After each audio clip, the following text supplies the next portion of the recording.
दे दो उसको। अंबेडकर छात्रावास में रहता है, झारखंड का है ना। हाँ हाँ, वो 1 साल पहले आया था अलाउ कराने के लिए। क्या हुआ जी आवाज को?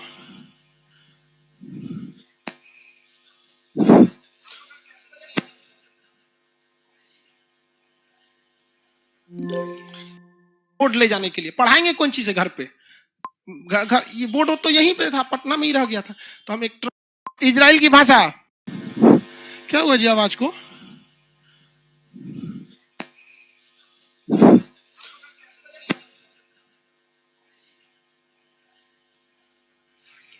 आवाज यहाँ क्यों गूंज रहा है? लड़के लाइव सेंटर, आप लोग को तो आवाज ठीक जा रहा होगा। 1 सेकंड, इस पे 30 डेसिबल पे रुक जाओ तो। 30 डेसिबल पे अभी भी गड़बड़, तो और गड़बड़ हो गया। आप लोग वहां कहाँ खड़े हो गए? बैठ जाओ बाबू जल्दी, सब लोग। खड़े होने से पहले आप ये नहीं सोचते हैं कि आगे पीछे को डिस्टर्ब होगा कि नहीं, बस अपना खड़े हो गए। ये सब आदि मानव है, सब पाषाण काल का बोका कहीं का। मतलब ये इंतजार कर रहा है कि पीछे वाला गरिया है, सर आके डांटे। लड़कियां के पीछे क्या खड़ा रहता है तू लोग? अपना शकल नहीं देखता ऐसे शक्ति कपूर की तरह है। अब जी आप लोग इतना आज बार बाबू एडजस्ट कर लीजिए। आज क्या इसके बाद वाले बैच में जिसको जगह नहीं मिलेगा वो हॉल नंबर 2, 3, 4 और 4 हॉल खुल गया। क्या जी जी इनका छूट गया क्या? कि घनश्याम, घनश्याम कौन है? घनश्याम, घनश्याम क्या कर रहे हो जी? घनश्याम है कोई? कोई नहीं है? इसके नाम पे बकलोल लिख देना। कहां तक पढ़ाए थे आप लोग को? बोले थे टेस्ट वेस्ट लेने के लिए, कुछ सुनने के लिए। माइक थोड़ा सा डिस्टर्ब है इसलिए टेस्ट ना लेंगे, पढ़ा देते हैं आगे। देख रहे हैं पटना एप्लीकेशन वाले लड़के, आप लोग को माइक में कोई प्रॉब्लम नहीं होगा, यहां पर दिक्कत हो जा रहा है। क्या ये आगे थोड़ा बता देते हैं। रीजन क्या है कि माइक गड़बड़ रहेगा तो क्लास आप लोग को गूंजने लगेगा। हुआ क्या है जी माइक में? उसको निकाल दो ना, 2 नंबर वाला हॉल।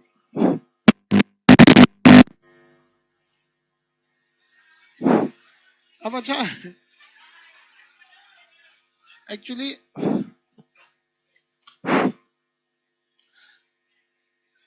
कल चेक किए थे ना, क्या हो गया अचानक? एक्चुअली एक नया हॉल जोड़ा गया है ना, तो सप्लाई यहीं से देना होता है हर हॉल में, तो थोड़ा सा हो सकता है कि दिक्कत हो गया। खैर चलेगा, आप लोग भी वैसे भी तो कनफोड़े हैं लोग। हाँ अब वैसे, अरे यार नया ही है वो।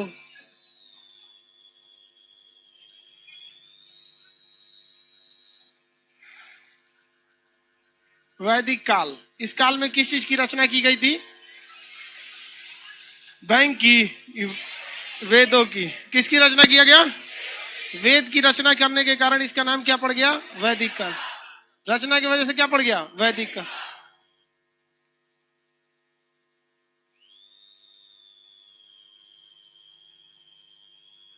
क्लास छोड़ के आपसे बात कर लें, क्लास छोड़ के हम आपसे बात कर लें। क्या बात है बोलिए तो, बोलिए ना 2 मिनट में, क्या बात है?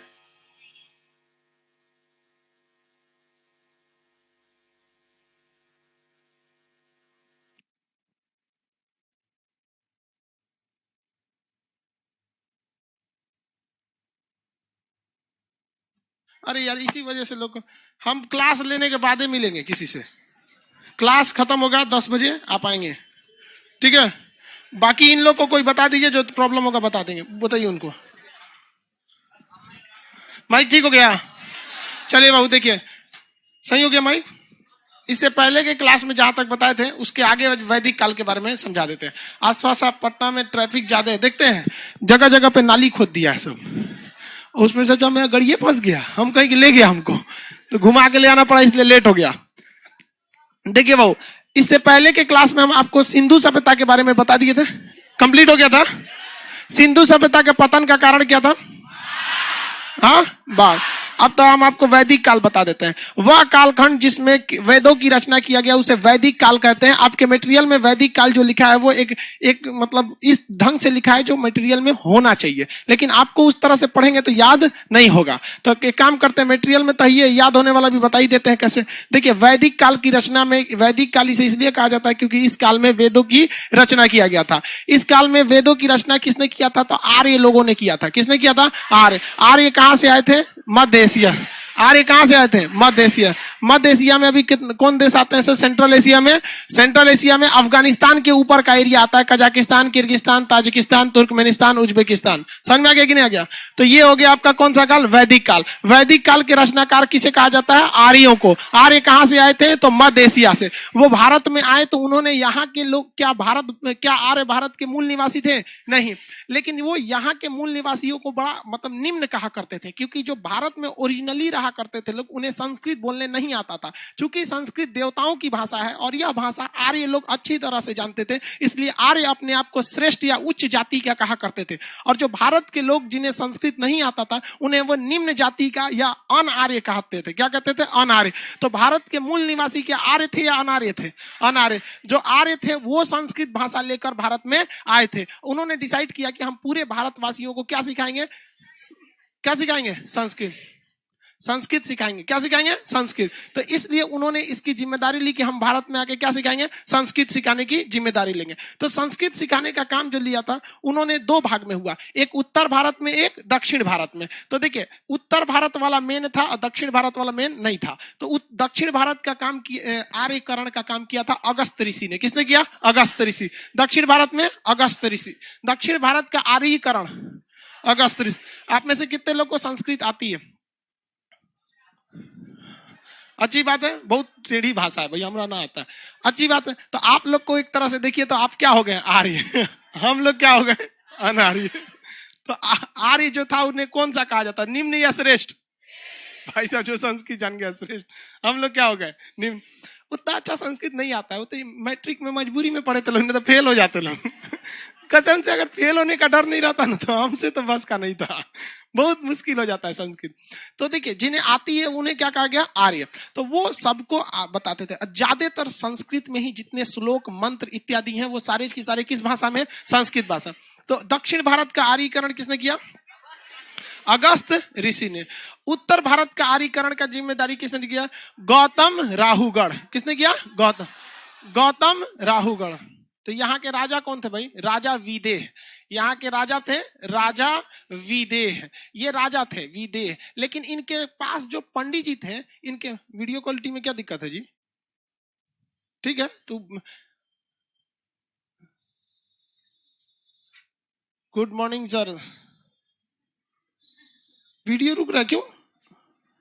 कहाँ रुक रहा है? यहाँ हम रुके हुए हैं बेवकूफ कहीं का। यहाँ चला के रख दो। रुका है क्या यार? वीडियो तो चल ही रहा है। कोनो बैठल होगा चावरा में, खेत में एकदम। हाँ, ना सुना रहा होता तो कोई खानसरे गड़बड़ है। देखिए, राजा विदेह के पंडित जी का नाम था गौतम राहुगढ़। क्या नाम था? राहुगढ़। गौतम राहुगढ़। राजा विदेह के पंडित जी का नाम क्या था? गौतम राहुगढ़। तो गौतम राहुगढ़ ने कहा कि भैया हम उत्तर भारत के सारे लोगों को क्या सिखा देंगे? संस्कृत। क्या सिखा देंगे? संस्कृत। आगे बढ़े, संस्कृत सिखा देंगे। तो अब भैया संस्कृत कैसे सिखाएंगे? ये ब्लैक हो जा रहा है। एक सेकंड रुक जा भैया, क्या है पगलाया है सब? नहीं ब्लैक हो रहा है भाई। आप यहाँ देखिए ना, हमारे पास भी मोबाइल है, एप्लीकेशन वाले लोग, इसमें भी तो चल ही रहा है।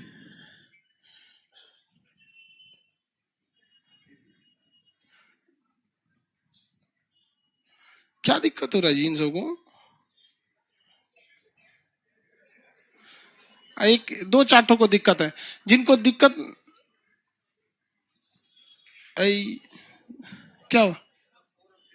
फोन अपडेट नहीं है क्या इनका? टेलीफोन लेके बैठल है सब। सब ठीक है सर।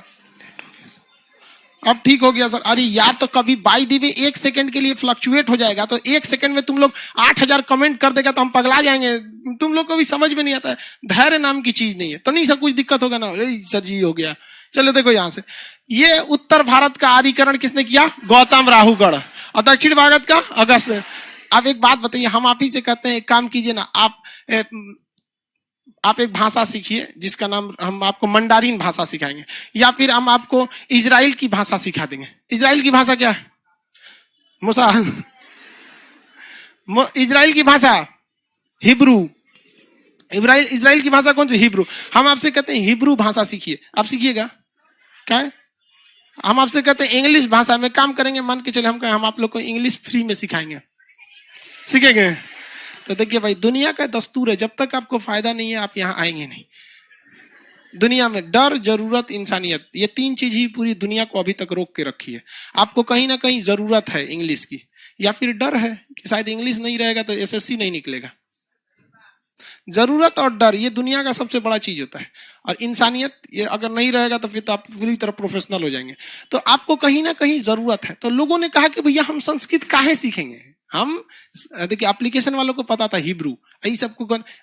एक सच में बात बताते हैं ना आप लोग को, बहुत मजाक में आप पढ़ते हैं लोग, पटना वाले लड़के बहुत सीरियस लेके नहीं पढ़ते हैं आप लोग। थोड़ा यहाँ पे लाल पीला हरा ज्यादा दिखता है आप लोग। तो सबसे पहला बात बताइए, कोई ना कोई फायदा दिखना चाहिए। तो फायदा ये दिखा कि भाई संस्कृत में श्लोक मंत्र बहुत ज्यादा थे। कुछ पढ़ दीजिए, मतलब पहले के जमाने में अगर महाभारत रामायण देखिएगा तो तीर नॉर्मल रहता था, नॉर्मल है, ये तीर धनुष रहता था, तान के एकदम धाए, सब यहाँ पत्थर का बन जाए, सब खत्म कहानी। ऐसे मंत्र वगैरह था। तो गौतम राहुगढ़ ऐसे ऐसे कुछ मंत्र वगैरह पढ़ते रहते हैं जिससे कि लोग बहुत प्रभावित हुए और वो आर्य की ओर तब्दील होने लगे। तो ये उनका उद्देश्य था। इन्होंने एक मंत्र पढ़ के मुंह में ना आग की ज्वाला बना लिया था, अब बुझिए नहीं रहा था। लेकिन उस मंत्र में ऐसा था कि मतलब ये बुझनी नहीं चाहिए, एक बार बुझ गया तो दोबारा नहीं लगेगा। तो ऐसे पूरे भारत का ये आर्यीकरण क्या कर रहे थे? करते आ रहे थे। लेकिन जब ये हाजीपुर के पास पहुंचे, सोनपुर के पास, पटना पार किए तो उनका नदिये में गिर गया ज्वाला, अब भूत आ गया। अब वो पटना नहीं आ पाए और यहीं से क्या हो गए? लौट गए। और वो श्राप दे के लौटे थे कि ये अछूतों की भूमि है। अरे भाई, पटना वाला बुरा मत मानेगा, ये अथर्ववेद में लिखा हुआ है और गौतम राहुगढ़ का बात था, ये हमारा बात ना है। कोई हमारे पीछे पड़ जाएगा कि अछूत की भूमि कर है भाई, वो उस समय का बात था। ठीक है, तो ये किसकी बात हो गई भाई? गौतम राहुगढ़। किसकी? गौतम राहुगढ़। तो ये हो गया भैया अगस्त ऋषि ने इन लोग का क्या कर दिया? दक्षिण भारत का, और गौतम राहुगढ़ ने उत्तर भारत का। ये तो आपको नॉर्मली याद हो जाएगा। इस समय सिंधु सभ्यता से अलग चीज थी। देखिए, सिंधु सभ्यता में भी कृषि था और यहां भी कृषि था, बट सिंधु सभ्यता में कृषि के साथ साथ व्यापार था। किसी के साथ साथ व्यापार, बट यहां कृषि के साथ साथ व्यापार नहीं था, पशुपालन था। क्या था? पशुपालन। जबकि आप वहां देखेंगे सिंधु सभ्यता में तो पशुपालन ज्यादा महत्व का नहीं था। और वहां अगर देखेंगे सिंधु सभ्यता में तो पशु में सबसे ज्यादा एक सींग वाला एक जानवर फेमस था, जिसका शकल बैल की तरह लेकिन सींग गेंडा की तरह। कौन सी था सोचा पता ही नहीं चला। वहां पे एक सींग वाला गेंडा कह दीजिए वहां पे। जबकि यहां सबसे ज्यादा फेमस कौन सा जानवर था? गाय। गाय के हिसाब से आप अमीर हैं या गरीब हैं। अगर आपके पास गाय ज्यादा है मींस क्या है? आप अमीर हैं। और अगर गाय कम है तो गरीब है। तो गरीबी और अमीरी का डिसाइड किसके आधार पर होता था? गाय का। किसी का गाय खो जाएगा तो ये रिस्पॉन्सिबिलिटी थी राजा की कि राजा क्या करेगा? उसके गाय को ढूंढ कर देगा। इस घटना को गविष्टि कहा गया। क्या कहा गया? गविष्टि। और अगर किसी ने गाय की हत्या कर दिया तो ससुरा का मृत्यु दंड दे दो। ये गोरखा खड़ा हो, कहां देख रहा था तुम उधर?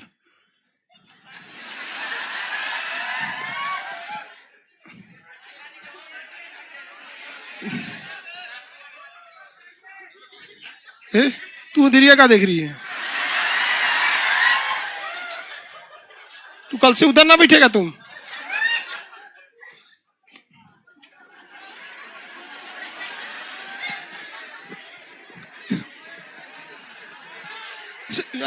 ना लड़के कम है ना लड़की कम है, सब रद्द है सब। अरे बबुआ तू इधर देख, पढ़ाई कर यहाँ पे, ना तो टूटते ना देखा तू हमको। आज जाके मार्केट में से खरीद के 10-15 ठो राखी यहाँ रख देना। चलो देखो ध्यान से, और कौन है इधर? चलिए ध्यान से देखते इधर, कहां तक बताए थे? तो कहा बता रहे थे, बोका डिस्टर्ब कर दिया। हाँ, गाय वगैरह बता, हाँ चलिए ध्यान दो इधर, गाय वगैरह के बारे में बता रहे थे, गविष्टि के बारे में बता दिए थे। देखिए गाय की हत्या पर मृत्यु दंड की भी क्या की गई थी? सजा दी गई थी। और गाय, देखिए इसमें ना, जब वो भारत में आए थे आर्य, तो यहाँ सारे राजा तो आर्य थे नहीं, यहाँ तो अपने लोकल भी राजा थे सब छोटे मोटे, तो यहाँ छोटे मोटे भी राजा थे सब। अब यहाँ ऋग्वेद के 10वें मंडल में क्या, 7वें मंडल में कह दिया कि यहाँ एक युद्ध की चर्चा है जिसे कहा गया दशराज का युद्ध। क्या कहा गया? दशराज। 10 राजाओं ने मिलकर सोचा कि आर्यों को हरा दे, लेकिन आर्यों का सबसे मजबूत जो कबीला, कबीला मतलब युद्धक श्रेणियों का एक दस्ता, युद्धक श्रेणियों का क्या होता है? दस्ता। जैसे कबीला नहीं समझते, युद्ध जैसे किसी लोगों के एक ग्रुप में से जो फौजियों को निकाल के बनाया जाता मेन, तो कबीला, तो आर्यों का कबीला बहुत जबरदस्त था। तो हर कबीला का कुछ ना कुछ नाम होता है। जैसे भारत में भी अभी देखेंगे तो Rajput regiment, grenadier regiment, Sikh regiment, Kumaon regiment, Naga regiment होता है कि नहीं होता है? होता है। बिहार रेजिमेंट, ये बिहार रेजिमेंट वाला धोया था सब गलवान में चाइनीज वाला को जून में धोया था ना। सिख रेजिमेंट पंजाबी वाला, तो पंजाबी रेजिमेंट वाला तो अपने होता है 7-7 फुट के, ओए सग्गा पुत्र की करिया रे तू अब बेचारा चाइनीज इतनी ऐसे करे, सरदार जी इधर से चल जाए सरदार जी इधर से। तो भारत में भी क्या है? कबीले हैं। तो उस समय सबसे आर्यों का मजबूत कबीला का नाम था भरत कबीला। कौन नाम था? भरत। इस 10 राजाओं के युद्ध में, दशराज के युद्ध में कौन विजयी हो गया? भारत कबीला जीत गया। आर्यों का कौन सा कबीला? भारत। उससे क्या बन गया नाम भारत का? भारत। क्या हो गया? भारत। लेकिन भारत में ये आर्य जो थे वो पूरी तरह से नहीं छाए थे, बल्कि ये धीरे धीरे एंट्री मारे थे मध्य एशिया से भारत की ओर। अब मध्य एशिया में इन्होंने आए थे तो भारत में पंजाब की ओर आए थे। कहां आए थे? पंजाब। कहां आए थे? पंजाब। पंजाब में कितनी नदियां? कितनी? 5। और जब ये आज के पंजाब में 5 नदियां जाती हैं, लेकिन ये एरिया पंजाब में उन्होंने कब्जा किया और इसके ऊपर एक सिंधु नदी और यहाँ घग्गर नदी, तो 5 को तो नदी ऐसे ही थी, सिंधु और घग्गर, 2 और जोड़ लिए, कितना? 7। इसलिए इनके प्रारंभिक निवास स्थल, इनका प्रारंभिक निवास स्थल को क्या कहा जाता है? सप्त मतलब 7, सैंधव मतलब नदी, सप्त सैंधव प्रदेश। क्या कहा जाता है? सप्त सैंधव प्रदेश, सप्त सैंधव प्रदेश। तो बताइए आर्य आए कहां थे? मध्य एशिया से। भारत में कैसे प्रदेश में रहे थे? सप्त सैंधव प्रदेश। ऐसा प्रदेश भारत के दक्षिण में है कि उत्तर में है कि उत्तर पश्चिम में? उत्तर पश्चिम। वर्तमान में यह पंजाब हरियाणा राज्य में आता है। क्या था? पंजाब हरियाणा राज्य में आता है। किसी को कोई दिक्कत नहीं। ये दशराज युद्ध में इन्होंने क्या कर दिया? पूरी तरह से रौंद के रख दिया था। समझ में आ गया कि नहीं? तो ये वैदिक काल का कौन सा काल था? शुरुआती दौर था। क्या था? शुरुआती। धीरे धीरे वैदिक काल और आगे चला गया। अभी तो ये शुरुआत था, जैसे जैसे ये लोग क्या करें? एंट्री मारे, जैसे जैसे ये एंट्री मारे तो ये शुरुआत था। अब इसके आगे देखते हैं। देखिए सिंधु सभ्यता कब खत्म हो गई? 1750। कब खत्म हो गई? शुरू कब हुई थी? 2500 ईसा पूर्व। 2500 ईसा पूर्व से चालू हुई थी। कहां खत्म हो गई? 1750 ईसा पूर्व। कहां खत्म हो गई? 1750 ईसा पूर्व। अब यहां से कौन सा चालू हुआ? वैदिक सभ्यता। वैदिक सभ्यता चालू हुई अब 1500 ईसा पूर्व से लेके 600 ईसा पूर्व। कितना? 600 ईसा पूर्व। ये वैदिक काल चालू हुआ। इस वैदिक काल के रचनाकार कौन थे? आर्य। ये बीच का काल क्या हुआ भैया? ये देखिए 250 साल गायब है। क्या है? 250 साल गायब है। देखिए ये तो 1750 है और ये कितना है? 1500 है। तो बीच का जो 250 साल है इसे हम ट्रांजिशन बेल्ट कहते हैं। क्या कहते हैं? Transition belt. कौन सा बेल्ट? ट्रांजिशन। जब एक सभ्यता दूसरी सभ्यता की ओर बढ़ रही होती है तो बीच में एक ऐसा दौर आता है जिसमें कोई काम नहीं हो पाया रहता है, जिसके आप एग्जाम्पल भली भांति समझ सकते हैं। शायद इससे पहले नहीं समझा पाते थे। कोरोना काल में भारत में एक बहुत भयंकर दौर चला था, मई जून का महीना। अप्रैल, मई और जून, इस महीने में इतनी भयानक पुलिस थूरी थी, इतना भयानक जिसका कोई हद नहीं।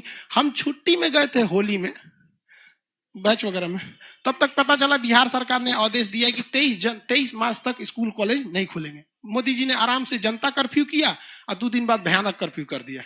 अब हमारा सारा पढ़ाने का आइटम पटना में छूट गया था। हम तो कुछ, अरे भाई साहब हम 1-2 कपड़ा लेके गए थे बस। 2 महीना तक तो हम 2 कपड़ा पे थे, दुकानियों नहीं खुलता था। अब खुलता भी था तो शुरुआत में बहुत डर लगता था कोरोना से। शुरुआत में बहुत डर लगता था। हम तो खलासी बन के पटना आए थे ट्रक पे, ये बोर्ड ले जाने के लिए। पढ़ाएंगे कौन चीज है घर पे, घर ये बोर्ड तो यहीं पे था, पटना में ही रह गया था। तो हम एक ट्रक वाले को कहे, तो क्या कहाँ जा रहा है? बोला पटना जा रहा है। हम एक काम कर, तू अपने खलासी को मेरे यहाँ आराम करने के लिए रोक दो, हम तुम्हारा खलासी बन जाते हैं। तो उसका अपना गंजी उंजी पहन लिए, घर में ऐसे गमछा बांध दिए, पटना पटना पटना।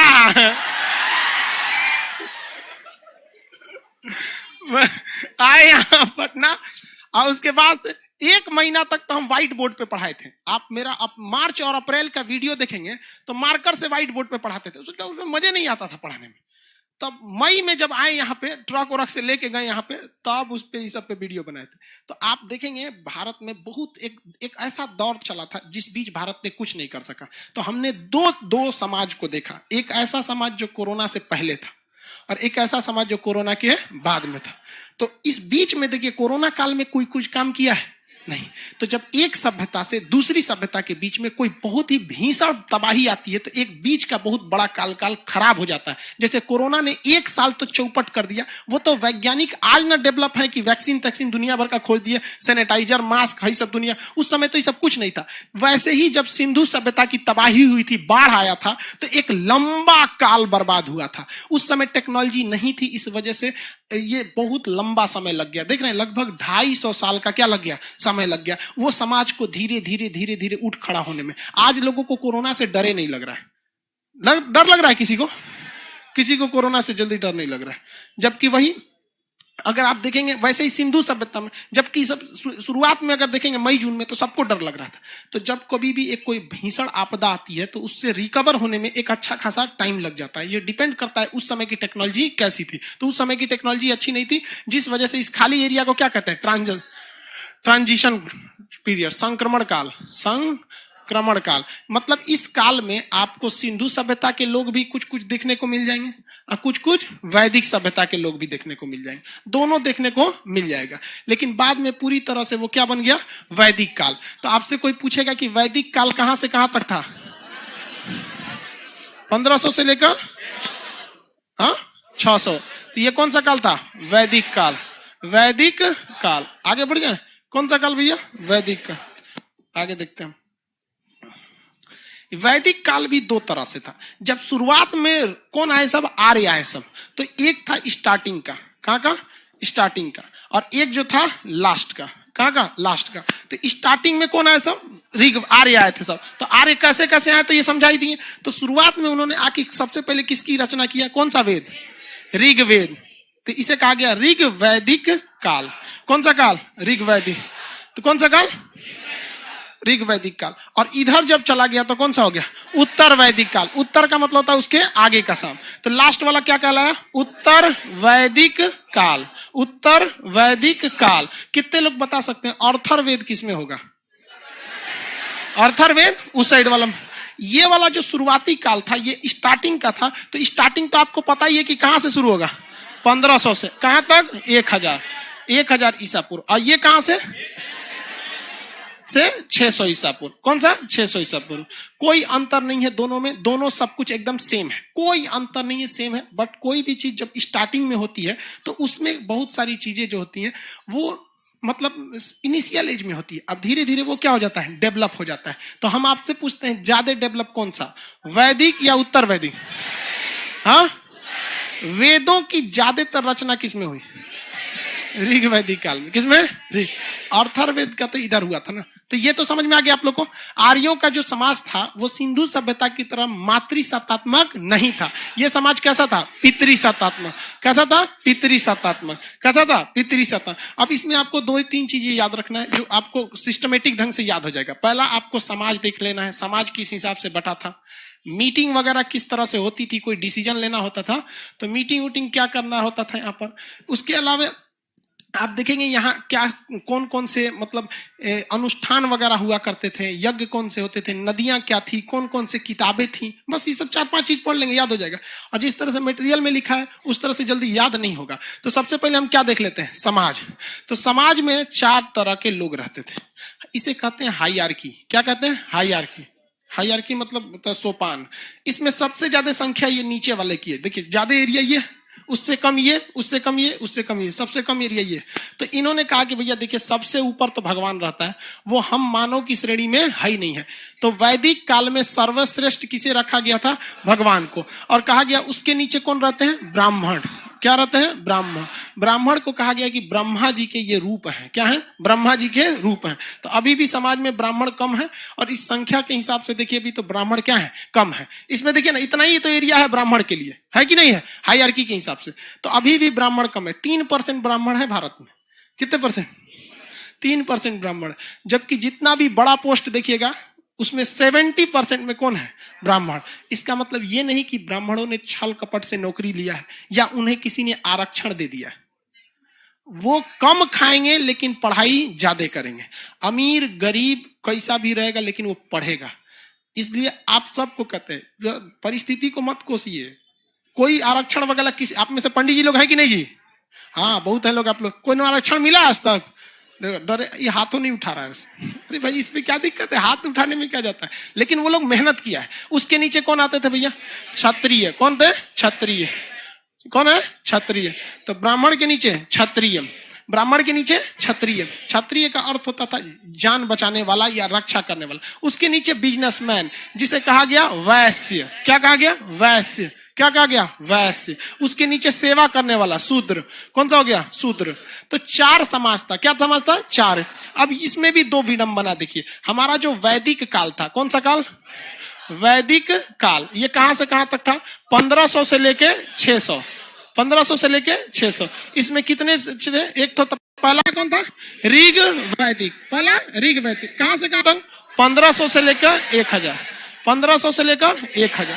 और दूसरा उत्तर वैदिक। कौन सा था? उत्तर वैदिक।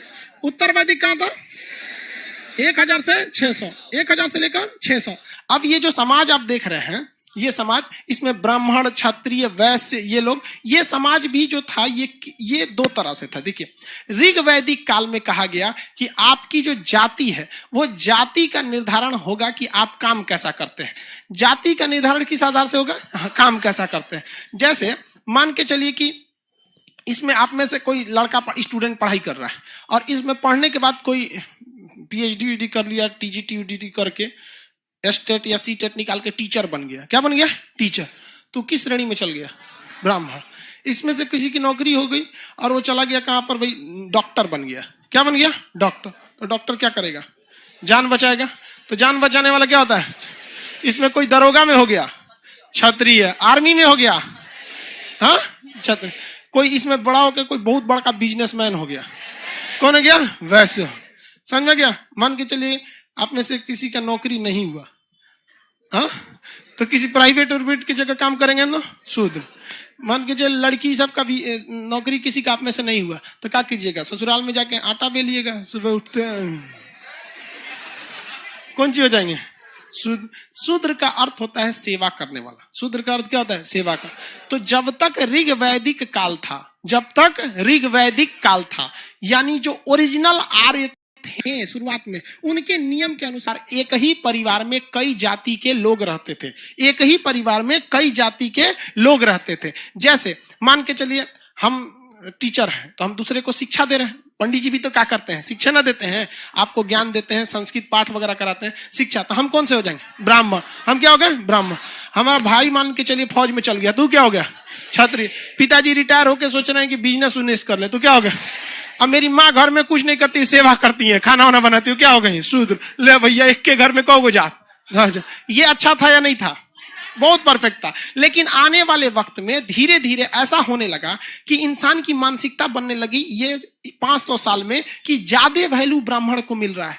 जबकि ब्राह्मण का अर्थ उस समय क्या था कि भैया आप शिक्षित हैं तब, तो ज्यादा वैल्यू किसे मिल रहा है? ब्राह्मण को। तो धीरे धीरे धीरे धीरे उन लोगों ने क्या कर दिया? इसको वंश के आधार पर कर दिया। तो उत्तर वैदिक काल में जाति का निर्धारण किसमें था? वंश के आधार। जबकि शुरुआत में देखेंगे ऋग वैदिक काल में तो किसके आधार पर? कर्म के आधार। किसके आधार पर? कर्म के आधार। तो प्रारंभिक ऋग वैदिक काल में जाति का निर्धारण कर्म के आधार पर, जबकि उत्तर वैदिक काल में जाति का निर्धारण वंश के आधार पर। आज भी जाति का निर्धारण वंश के आधार। जाति का निर्धारण वंश के आधार पर। आज अगर आप किसी दूसरे जाति में हैं और चारों वेद के ज्ञाता हो गए यानी चतुर्वेदी हो गए, या तीनों वेद के ज्ञाता त्रिवेदी, या दो गो तो द्विवेदी, या एगो वेद तो वेदी, किरण वेदी, एगो, ऐसे एक सेंस है। लेकिन आप समझिए ध्यान से, आप किसी दूसरे जाति के हैं, कितना भी वेद पढ़ लिए तो अभी भी आप पे कौन सा नियम लगेगा? उत्तर वेद। क्या आप ब्राह्मण कहलाएंगे? नहीं कहलाएंगे। ब्राह्मण जब भी कहलाएंगे, अब कौन कहलाएंगे? पंडित जी के लड़का, क्या कहलाएंगे? ब्राह्मण। तो पहले जाति का निर्धारण कैसे था और अभी जाति का निर्धारण समझ में आ गया कि नहीं? बाकी जाति सही है या गलत है, ये पॉलिटी का विषय है। वो आप जब पॉलिटी पढ़ेंगे ना तब आप उसमें पढ़िएगा आरक्षण सही है या आरक्षण गलत है। ये बहुत कंट्रोवर्शियल टॉपिक होता है। जिनको जिनको आरक्षण मिलता है उसको लिए सही है, जिसको नहीं मिलता है उसको गलत है। हिंदुस्तान की सबसे बड़ी खराबी यही है कि भैया हमारी जो विचारधारा है ये बदलते रहती है हमारी जरूरत के हिसाब से। हमको जहां जो सही लग रहा है नहीं ये सही है, गलत लग रहा है तो ये गलत। तो हम लोग मेन मुद्दे पे नहीं देखते। कुछ हद तक आरक्षण कुछ जगहों को देखेंगे तो वहां आपको सही लगेगा, नहीं यहाँ मिलना भी चाहिए, और कुछ ऐसे भी जगह है जहां आपको लगने लगेगा नहीं यहाँ आरक्षण देकर क्या है गलत है। तो ये सब डिसाइड सुप्रीम कोर्ट करेगा। ये जाति समझ में आ गया? किसी को दिक्कत है? जाति का निर्धारण अब इस जाति में भी अब देखिए मीटिंग में भी होने लगा। मीटिंग जब किया जाता था, मीटिंग मतलब समझते थे बैठक सभा, क्या था? कोई भी मीटिंग को हिंदी में क्या कहते हैं? पंचायत।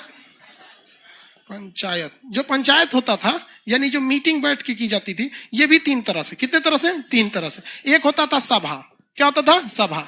एक होती थी समिति, और एक होती थी विदत। विदत। सभा किसका संग था भाई? सभा, समिति और विदत। देखिए आपके मटेरियल में है कि नहीं है? नहीं है? है सभा। देखिए उसमें संभ्रांत लिखा होगा, पढ़िए क्या लिखा है? सभा किसका संगठन था? साधारण लोग का। उसके नीचे देखिए समिति, उच्च वर्ग के लोगों का। तो उसमें आप मटेरियल में लिख लेंगे संभ्रांत। देखिए कोई बात नहीं, यहाँ सुन, खैर मटेरियल तो हम सुधारने के लिए बोले थे ना, छोड़िए। यहाँ देखिए संभ्रांत, क्या था? संभ्रांत का मतलब होता है उच्च। एक बार क्वेश्चन पूछा था कि वैदिक काल में संभ्रांत लोगों का संगठन कौन था, तो ऊंचे लोगों का संगठन कौन था? समिति। और सभा किसका था? साधारण लोग का क्या था? सभा। समिति क्या हो गया भैया? संभ्रांत लोग का। और विदत जो था ये कॉमन था, इसमें महिला पुरुष मतलब उच्च नीच सब लोग इसमें क्या हो सकते थे? आ सकते थे। तो टोटल पंचायत की कितने लेयर थे? 3। सभा, समिति, विदत। सभा, समिति, विदत। समाज कितने टाइप में थे? समाज 4। समाज और पंचायत कौन कौन? सभा, समिति, विदत। सभा, समिति, विदत। सभा, समिति, विदत। सभा, समिति, विदत। किसी को कोई दिक्कत नहीं है? सभा, समिति, विदत। सभा कैसे लोगों का संगठन था? समिति संभ्रांत या उच्च। महिलाएं किसमें शामिल हो सकते हैं? हाँ, ज्यादा भीड़ किसमें लगेगा? विदत में। तो सबसे ज्यादा चर्चा किसकी हुई है?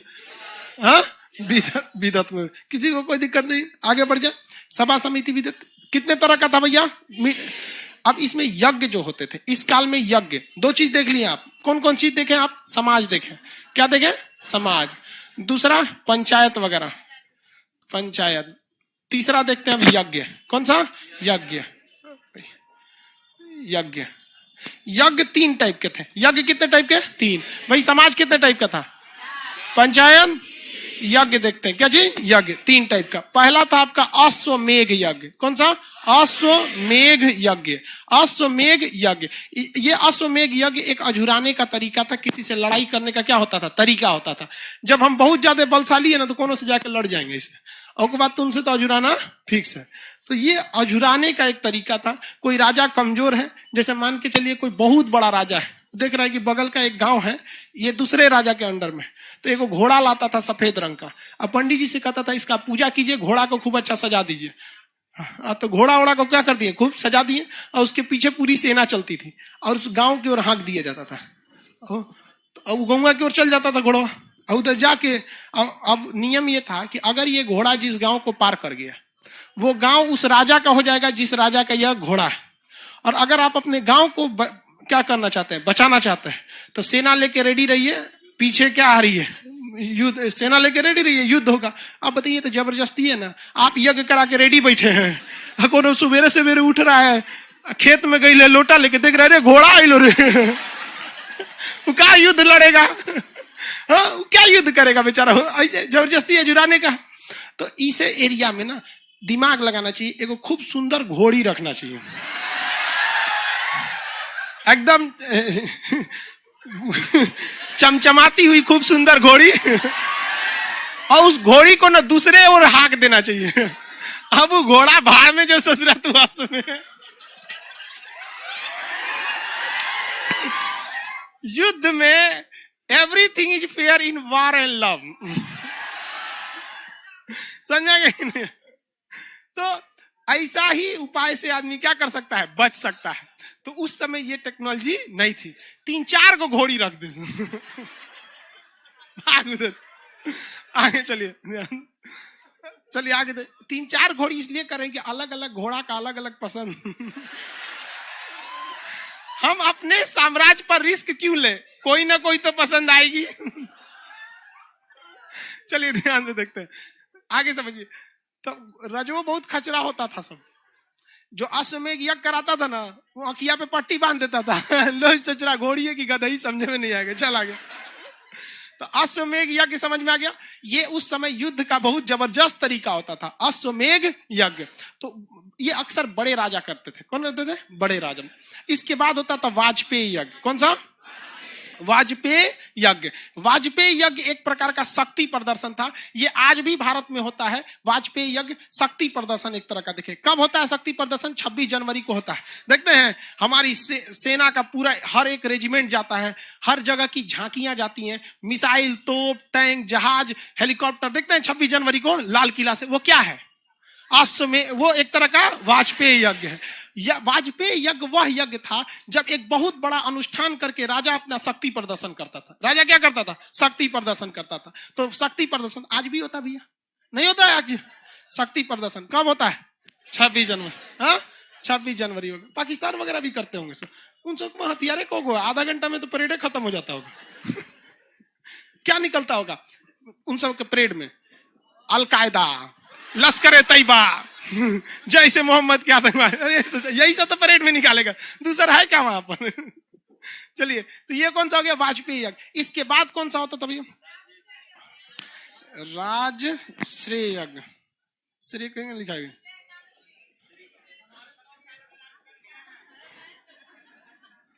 राजश्रेय यज्ञ। कौन सा यज्ञ? राजश्रेय यज्ञ। ये भी आज भी होता है, बट बहुत बड़े पैमाने पर होता। हर देश में अलग अलग है। जैसे जो बाइडेन शपथ ले रहे थे, तो शपथ ग्रहण के समय राजा अपने श्रेय लेने के लिए, शपथ लेने के लिए कौन सा यज्ञ कराता था? राजश्रेय। आप मूवी में देखे होंगे, बाहुबली मतलब मैं, हाँ, माहिष्मति की अखंड सेना का सेनापति। वो क्या करता है? कौन सा यज्ञ होता है? राजश्रेय। उसी में पगली बैठल रहती है देवसेना। अरे बाप रे, वो बीख के मोटरी, उहे सब कांड की जड़ है। नहीं देखते हैं? अच्छा, भल्लाल देव उसके लिए रिलेशन के लिए लेटर लिख के भेज लेता, हमरा से बियाह कर ले। तो कह रहा तू ही हमरा से बियाह करके यहाँ हमरे अगर रह जाओ, जमाई बन के। भड़क गया। ये सब थोड़ा खौफ छोड़िए, देवसेना को कहेगा।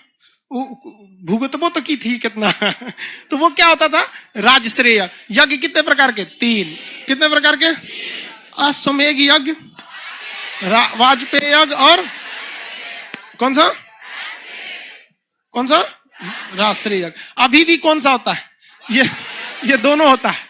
क्या होता है? दोनों होता है। आप देखेंगे 26 जनवरी को परेड से पहले अमर जवान चौक पर अग्नि जलाई जाती है, देखे जाते हैं। वो हमारी परंपरा है, हम तो कभी नहीं छोड़ सकते उसको, है कि नहीं है? तो वो हमारी क्या है? परंपरा है। राजश्रेय यज्ञ भी होता है। मोदी जी भी तो शपथ लिए थे, बुलाए थे, तो सबको बुलाए थे। वो अपने अगल बगल पड़ोस, इमरान खान वगैरह सबको बुलाना भी चाहिए। ये सब में हमें कभी नहीं करना चाहिए भाई। ये सब एक राष्ट्रीय चीज होती है। यहाँ पे अभी भी होता है। अश्वमेघ यज्ञ अभी नहीं होता है, चाइना करता है। चाइना कौन सा करता है? अश्वमेघ यज्ञ। गलवान घाटी में घुस गया, कह रहा है यहाँ से जाओ मेरा है। अरे वो का कहीं का, वहां बिहार रेजिमेंट खड़ा थी, सब थूर दिया यहाँ में। समझे में नहीं आता है यार, यहाँ काय लिए चलाता है यहाँ पे। अब वो अलग अलग काम करता है, तो वो भी ससुरा भी करता है अश्वमेध यज्ञ। तो आप क्या देख लिए? यज्ञ देख लिए, यज्ञ देख लिए। अब उसके बाद कुछ देवता लोग को देख लेते। किसका? देवता। आपको ऐसे याद हो जाएगा, ये याद हो गया कि नहीं? समाज कितना? पंचायत, यज्ञ। अब देवता देखते हैं। सबसे प्रमुख देवता कौन थे? इंद्र। कौन थे? इंद्र। वर्षा के देवता इंद्र, युद्ध के देवता इंद्र। पहले युद्ध में ना होता था तो लोग किला के अंदर रह जाते थे, किला के अंदर रह जाते थे। तो किला को क्या कहता है? पुरंदर। तो किला जीतने वाला कहा जाता था किसे? इंद्र भगवान को। तो पुरंदर किसे कहा गया? इंद्र। युद्ध का देवता, वर्षा का देवता इंद्र भगवान की चर्चा कितनी बार?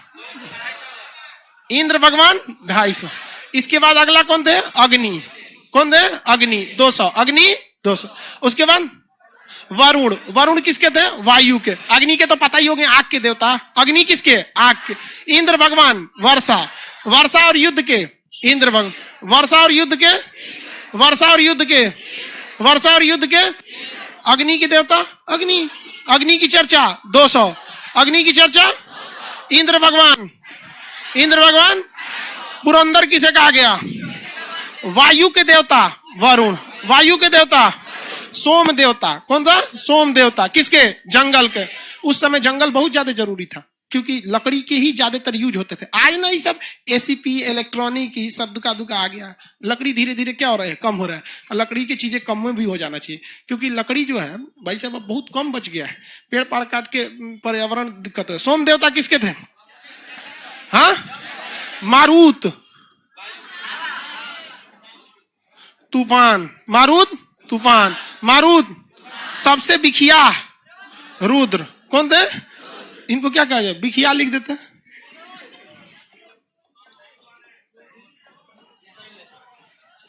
सबसे बिखिया। अरे यार बिखिया नहीं समझते लोग। हाँ एकदम खिसिया। खीस से ज्यादा खतरनाक होता है बीख। खिसिया के तो आदमी खाली डांटता है, क्या कर रहा है रे? अब बीख में तो गुस्सिया में ये लेटर, ये क्या एक तरह का वो है, मतलब कंपैरेटिव डिग्री, सुपरलेटिव डिग्री। हाँ? गुस्सा। गुस्सा क्या है? ये पॉजिटिव डिग्री है। खीस कंपैरेटिव डिग्री, बीख सुपरलेटिव। जैसे गुड, बेटर, बेस्ट, वैसे ये भी है यहाँ। समझा क्या? तूफान के देवता मारुत। तूफान के अग्नि। अग्नि। पुरंदर। हाँ, तो आप समाज समझ गए? पंचायत, यज्ञ, देवता। अब दो और समझ जाएंगे, नदी और किताब। नदी और किताब जैसे जैसे योग दर्शन, पतंजलि, उत्तर मीमांसा, ये सब किताब पढ़ लेंगे, खत्म हो जाएगा। जबकि मटेरियल में जिस तरह उस तरह याद हो रहा है, इस तरह याद हो जाएगा। तो दोनों काम कीजिए। क्लास तो आना ही पड़ेगा। अगला क्लास कल करेंगे। कल बायोलॉजी बैच नहीं शुरू हो पाएगा, बाकी सब चीज चलेगा। मैप होगा, मैप होगा। बायोलॉजी की सूचना कल दे दी जाएगी। सर्वर में थोड़ा भी जगह नहीं है, लड़का एप्लीकेशन वाला हल्ला करने लगेगा। जो सर्वर में जैसे जगह होगा एप्लीकेशन का बैच चालू किया जाएगा। अभी निकलेंगे लोग, जिनको नक्शा करना है वो रुकेंगे लोग। बायोलॉजी का बैच आएगा 1-2 दिन के अंदर।